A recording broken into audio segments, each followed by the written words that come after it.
শেষবারের মতো দৃষ্টি আকর্ষণ করতে চাই। আমার দল আমাকে মনোনীত করেছেন আবারও আপনাদের ভোট নিয়ে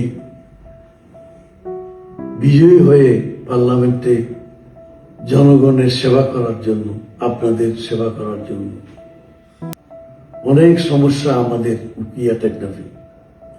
এই সমস্যাগুলি একজন অভিজ্ঞ সাবেক সংসদ সদস্য হিসেবে ইনশাআল্লাহ তাআলা আপনাদেরকে নিশ্চয়তা দিচ্ছি, আমি সব সমস্যার সমাধানের জন্য সচেষ্ট থাকব। বিসমিল্লাহির রহমানির রহিম। প্রাণপ্রিয় টেকনাফ উকিয়াবাসী, আসসালামু আলাইকুম। আগামীকালকে বৃহস্পতিবার 12ই ফেব্রুয়ারি 13তম বাংলাদেশ জাতীয় সংসদের নির্বাচন অনুষ্ঠিত হতে যাচ্ছে। টেকনাফ উকিয়ার সকল ভোটার ভাই বন্ধুগণ, আপনারা প্রস্তুতি নিয়েছেন আগামীকালকে ভোট দেওয়ার জন্য।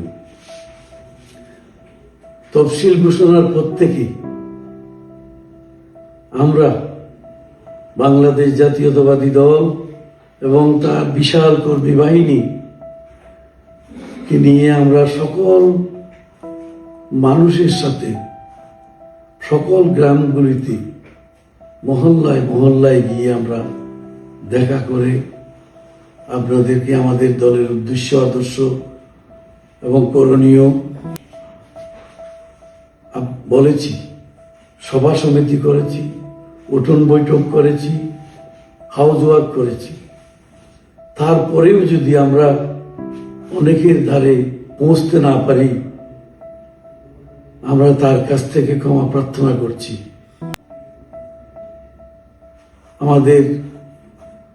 আমি না পৌঁছলেও আমাদের কর্মীরা হয়তো পৌঁছেছেন সেখানে। চেষ্টা করেছি আমরা বিভিন্নভাবে আপনাদেরকে আমাদের কথাগুলি বলার জন্য, আমাদের উদ্দেশ্য আদর্শগুলি বলার জন্য। আপনারা,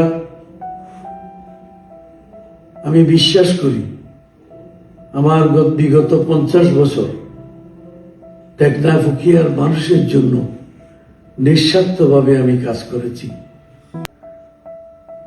নির্লোভভাবে মানুষকে সেবা করেছি। প্রত্যেকটা জায়গায় সকল সম্প্রদায়ের মানুষের কাছে আমি পৌঁছেছি। আমি সকলের কাছে অনুরোধ করব, আজকে কোনো কারো পক্ষে বিপক্ষে বলার কথা নয়। আমি আপনাদের শেষবারের মতো দৃষ্টি আকর্ষণ করতে চাই। আমার দল আমাকে মনোনীত করেছেন আবারও আপনাদের ভোট নিয়ে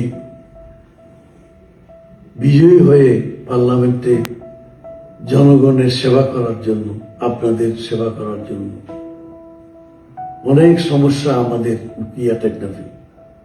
এই সমস্যাগুলি একজন অভিজ্ঞ সাবেক সংসদ সদস্য হিসেবে ইনশাআল্লাহ তাআলা আপনাদেরকে নিশ্চয়তা দিচ্ছি, আমি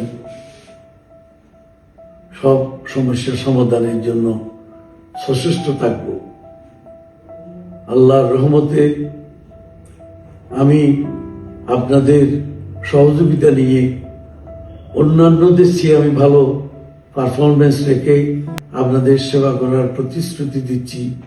এবং আপনাদের সকলকে, মা বোন এবং তরুণ সমাজ সকলের প্রতি আমার অনুরোধ থাকবে, আগামীকালকের ভোটটি ধানের শীষে দিয়ে আমাকে আবারও আপনাদের কাছে আপনাদের সেবা করার জন্য সুযোগ দিবেন।